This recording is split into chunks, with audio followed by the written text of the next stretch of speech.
Hello everyone, I welcome you all on the another video of vitamin series. आज की video का topic है vitamin B3, जिसका scientific name है niacin. आज की वीडियो आप सभी के लिए बहुत ज़्यादा हेल्पफुल होने वाली है, तो प्लीज़ इस वीडियो को स्किप मत कीजिएगा और इस वीडियो को लास्ट तक देखिएगा।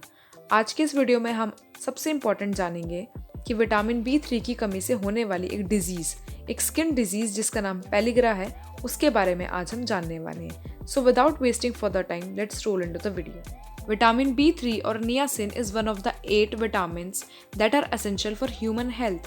मतलब जो विटामिन B3 होता है वो ह्यूमन हेल्थ के लिए बहुत ज़्यादा एसेंशियल होता है। अब जो हम 8 विटामिन की बात कर रहे हैं, अब उनके बारे में जानते हैं कि वो 8 विटामिन कौन कौन से होते हैं।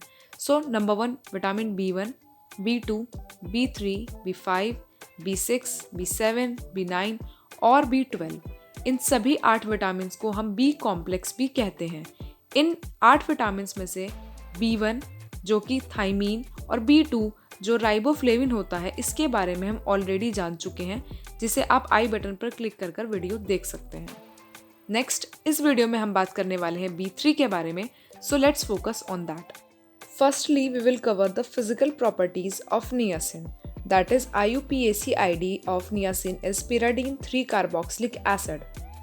The formula of niacin is C6H5NO2 and this is the chemical structure of vitamin B3 means niacin.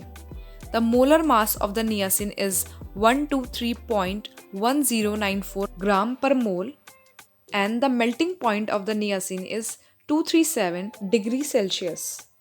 Next, niacin is soluble in water, मतलब vitamin B3 water soluble vitamin होता है।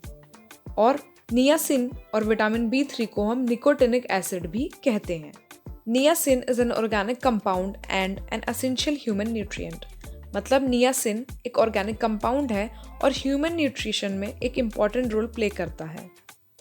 Vitamin B3 is a water soluble vitamin, जैसे कि अभी हमने जाना, and it's found naturally in some foods and sold as a supplement, मतलब कुछ खानों में, कुछ टाइप के फूड्स में नियासिन नेचुरली प्रेजेंट होता है और सप्लीमेंट की फॉर्म में भी इसे सोल्ड किया जाता है, मतलब ये सप्लीमेंट की फॉर्म में भी अवेलेबल होता है, बेचा जाता है। Next, the most common form of niacin in food and supplements are nicotinic acid and nicotinamide, मतलब नियासिन की 2 सबसे कॉमन फॉर्म जो फूड में अवेलेबल होती हैं या सप्लीमेंट की फॉर्म में अवेलेबल होती है, वो होती है nicotinic acid and nicotinamide. Niacin works in the body as a coenzyme with more than 400 enzymes dependent on it for various reactions. मतलब जो नियासिन है वो हमारी बॉडी में एक कोएंजाइम की तरह वर्क करता है, जिसके ऊपर 400 से ज़्यादा एंजाइम डिपेंडेंट होते हैं बहुत सारी रिएक्शंस के लिए। Niacin helps to create nutrients into energy, create cholesterol and fats, create and repair DNA, मतलब नियासिन हमारी मदद करता है न्यूट्रिएंट को एनर्जी की फॉर्म में कन्वर्ट करने के लिए, कोलेस्ट्रॉल और फैट के लेवल को क्रिएट करने के लिए और DNA को रिपेयर करने के लिए। अब हम जानेंगे नियासिन का की रोल क्या होता है। तो सबसे पहले एनर्जी लेवल क्रिएट करता है, हमारे DNA को प्रोटेक्ट करता है और रिपेयर करता है, हमारे स्किन को हेल्दी और ग्लोइंग बनाता है, हमारे डाइजेस्टिव सिस्टम को भी हेल्दी रखता है, हमारे नर्वस सिस्टम को डेवलप करता है और उसे प्रोटेक्ट करने में हमारी हेल्प करता है, ग्रोथ हार्मोन के रिलीज़ को भी इंक्रीज करता है, हमारे कोलेस्ट्रॉल को चेक में रखता है कि हमारा बैड कोलेस्ट्रॉल ज़्यादा बढ़ तो नहीं रहा है, गुड कोलेस्ट्रॉल का लेवल कम तो नहीं है, और हमारे इम्यून सेल्स को स्टिमुलेट करता है, मतलब हमारी इम्यूनिटी को भी स्ट्रॉन्ग बनाता है। तो ये सब रोल्स नियासिन हमारी बॉडी में प्ले करता है। सो यहाँ तक हमने जाना कि नियासिन हमारी बॉडी में क्या रोल प्ले करता है। अब हम जानेंगे कि अगर नियासिन की डेफिशिएंसी हमारी बॉडी में हो जाती है तो वो क्या इम्पैक्ट हमारी बॉडी पर डालता है। तो सबसे पहला जो सिम्टम है वो है न्यूरोलॉजिकल इम्पेयरमेंट्स, मतलब जो न्यूरोलॉजिकल इम्पेयरमेंट्स हैं वो शो होने लगेंगी, किसी भी पर्सन को हेलुसिनेशन होने लगेगा, डिल्यूजन होने लगेंगे, मतलब भ्रम होने लगेगा। अगर नियासिन की कमी है तो किसी भी इंसान को ये प्रॉब्लम हो सकती है। दूसरी जो मेजर प्रॉब्लम है वो है स्किन इन्फ्लामेशन, जिसे डर्माटाइटिस भी बोलते हैं, मतलब जो हमारी डर्मल लेयर है, स्किन की सबसे ऊपर वाली लेयर, उस पर इन्फ्लामेशन होने के चांसेस बढ़ जाते हैं। थर्ड जो है नोजिया, मतलब वोमिटिंग जैसा, जी मिचलाना, इस तरह की प्रॉब्लम होना स्टार्ट हो जाएगी। फोर्थ है डिक्रीज्ड एपेटाइट, भूख कम हो जाएगी, भूख इतनी ज़्यादा नहीं लगेगी जितनी नॉर्मली पर्सन को लगती है। और सबसे लास्ट है वाटरी डायरिया, मतलब कि दस्त लग जाएंगे। तो ये सारे सिम्टम्स हैं जो विटामिन B3 की डेफिशिएंसी को शो करते हैं।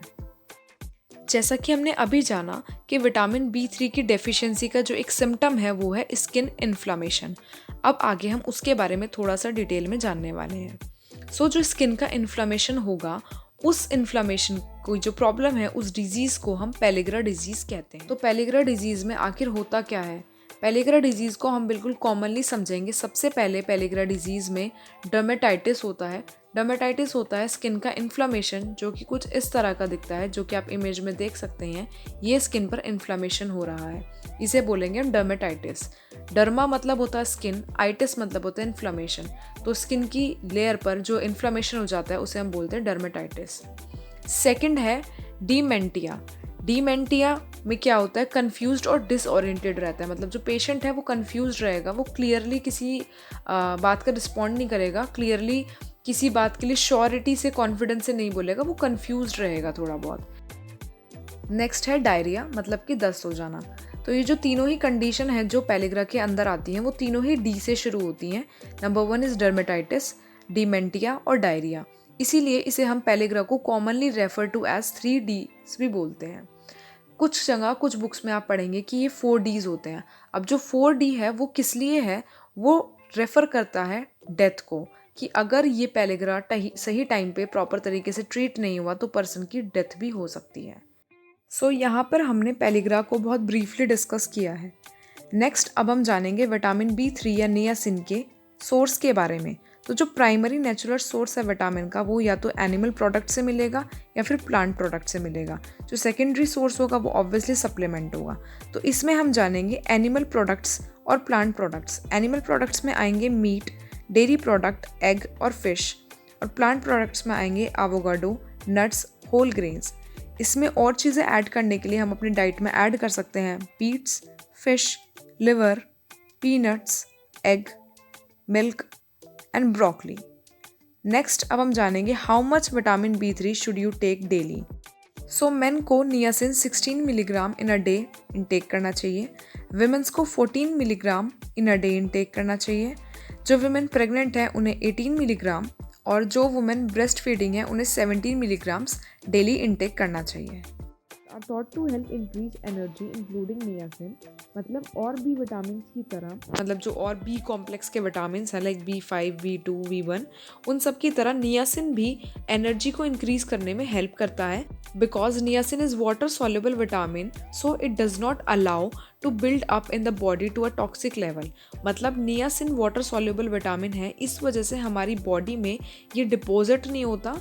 वाटर में सॉल्युबल होने की वजह से अगर हम एक्सेस अमाउंट में इसे ले लेते हैं तो ये हमारे यूरिन के थ्रू हमारी बॉडी से फ्लश आउट हो जाता है।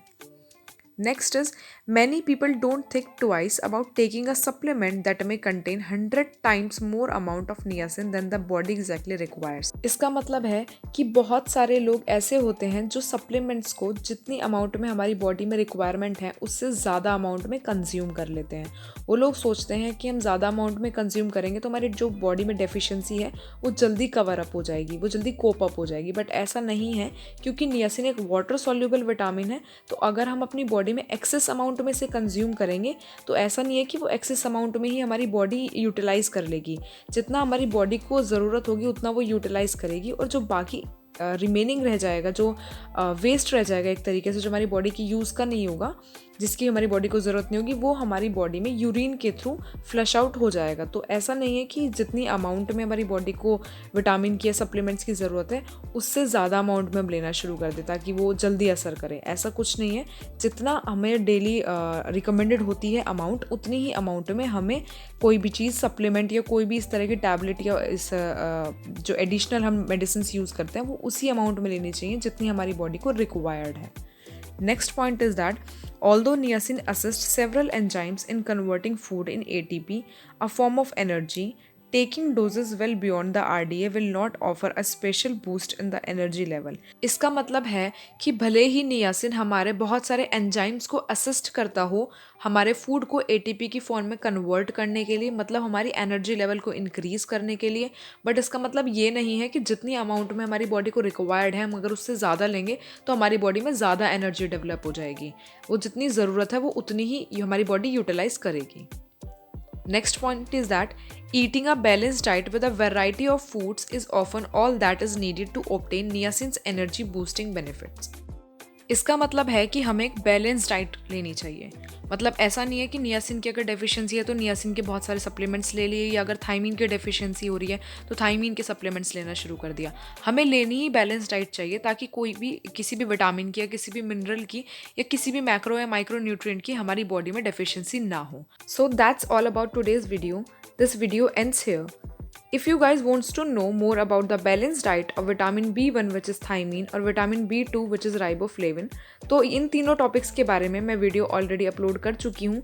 आप आई बटन पर जाकर ये तीनों वीडियोस देख सकते हैं। ट्रस्ट मी गाइज, ये तीनों वीडियोस आपके लिए बहुत हेल्पफुल होंगी और आपको देखने में बहुत अच्छी लगेंगी। सो प्लीज़ इन तीनों वीडियोस को एक बार ज़रूर देखिएगा। So that's all about today's video. I hope that you understood the topic, but still if you guys have any doubt, you can comment it below. If you find this video helpful, then please give it a big thumbs up, do share this video, and please subscribe to this channel for more upcoming videos. And don't forget to press the bell icon to get the notification of this channel. Stay tuned for the next video. Thank you for watching this video. Have a great day.